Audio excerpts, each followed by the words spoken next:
It's weird. See, I want to look at me in the middle of the screen, but when I see me, I'm not looking at me. So then I gotta look over here at this camera. Camera's right there. So now I'm looking at the camera, but I can't tell.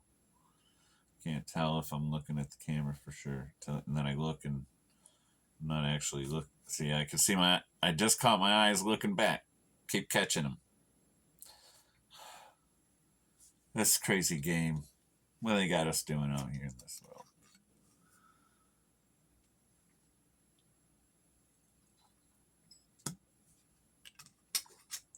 I probably just answered some questions.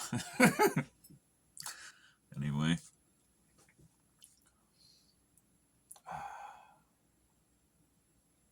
probably should have got a glass of water for that. Not a lot of spit in my mouth at the moment, so it was pretty much just the rum washing down my throat on its own, and I can feel that burn all the way. I'll tell you what else I can feel. I don't know if you can see it. See the red spot on my knuckle right there? Bee sting. It stung me right through my glove. My finger was bent, so the glove leather would have been stretched a little maybe, and nonetheless I caught a stinger right there at the knuckle. I felt it. I was like, ooh. I looked down, there was no bee there. No bee. But I looked and I could see his little stinger butt pumping, pumping, pumping. I brushed it off, but he already got me with some. That was a bummer. And I know one more that I got back of my neck, like up here. Yeah, and that's the mystery because, like, I don't know if one was in my suit or if he got me through the outside of the suit because of my camera harness. Because I got the POV chest mount and it does have a strap that goes back here. So I'm thinking maybe that pulled it tight and he managed or she managed to get a stinger in there. I don't know. I know I reached back there and squished and I felt the shape of a bee, but I couldn't tell if it was inside my suit or not. But I squished it with my glove. And those were my stings. There was a third one, but I'm not sure if it was a sting or just a slight poke from like a wood sliver from the shop.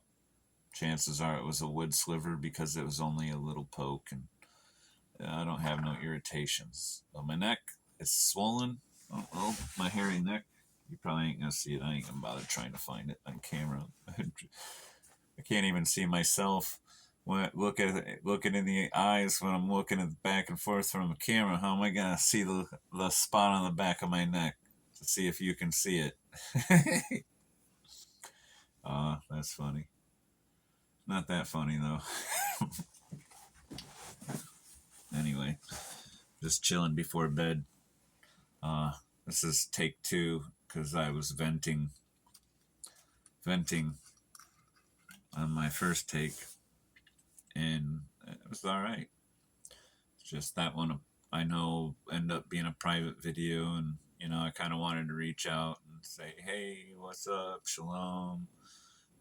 Wish you well if you deserve it, and if you don't, I hope you repent and find Yeshua and deserve it.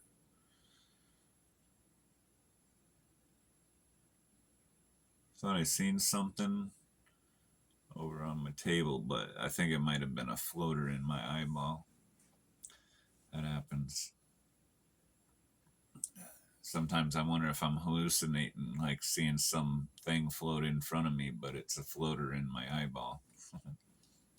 It's fun. Don't tell nobody. I don't want them trying to take my driver's license away. Then I'll have to drive like a rebel. Uh, really have to get into a motorcycle and stuff. Be a real rebel. That was not a funny joke. I didn't even think that was funny. I usually laugh at my own jokes. yeah, so got stung a couple times yesterday, but I pulled a decent amount of honey off of the beehives and still left them with quite a bit. I mean, I probably could have took maybe half a box, another half super worth of honey, but I didn't want to push it. There was a lot of bees, and if there's a queen in there to keep alive through winter, I don't want them to get hungry. I want them to feel good and be like, "Hey guys, we can just chill here and eat our honey and keep our queen warm in the cold winter weather." And they live through winter, I'll be happy, and we'll give them all new hives, and we'll be like, "You're such good bees. We're gonna like take you, and we're gonna take you guys from these big hives that we built you up to be, and we're gonna take you and your honeycomb and put them over here in this hive, and we're gonna take you and put you over here in this hive, and we're gonna do that a few times, and say, hey guys, uh, hope you like your new home, and here you go. Here's a new queen and a little piece of candy. Enjoy, and do what we can from there." And it'll be nice to turn four big, beautiful hives into, like, I don't know, what can I do? I'm thinking three. I potentially get 20. I could get 20 probably pretty easy, actually. Probably 20 colonies, and grow those all next year for the next year to turn into the honey year. Yeah, where those 20 colonies uh, get split down again. Yep. And, make it so we got, I don't know, 25 colonies and lots of honey. And the next year, maybe we get 35 and lots of honey.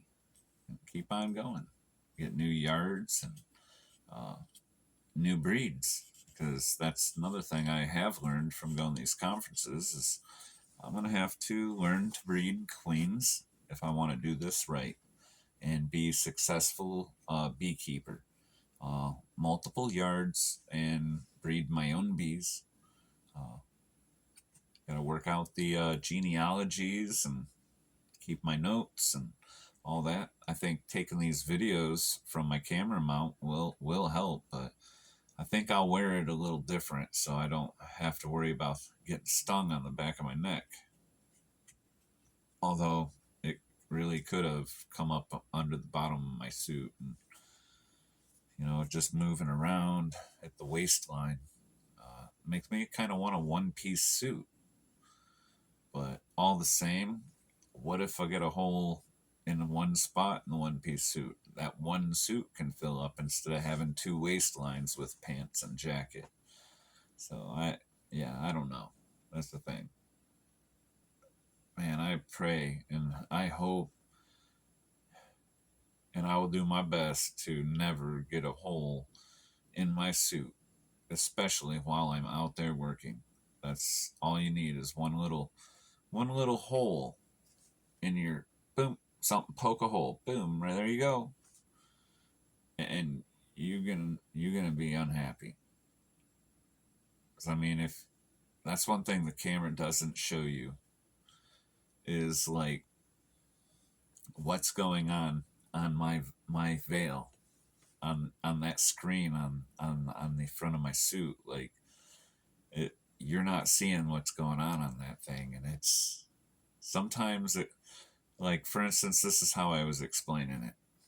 I'm working on the hive, okay, pulling a frame out, and I'm looking really closely at what I'm doing, focused on what I'm doing exactly. Do my thing. Put the frame back in.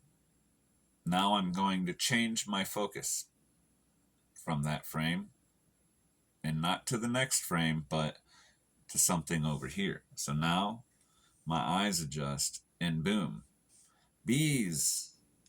So many, like it's hard to see. It's kind of mind-boggling that I could focus on something and see it, but when I'm not focused, boom, it's hard to even kind of see what's going on right in front of me because there's like hundreds of bees on my face, and I don't know how many everywhere else.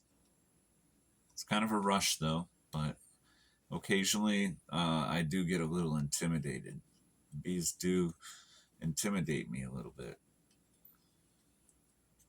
But I put trust in my father, first off, and the suit that I'm wearing. Uh, I try not to have too much faith in myself that have put the suit on correctly. So I always double check, like triple check, or even more. If it makes me feel better, uh, I'll do that. So anyway,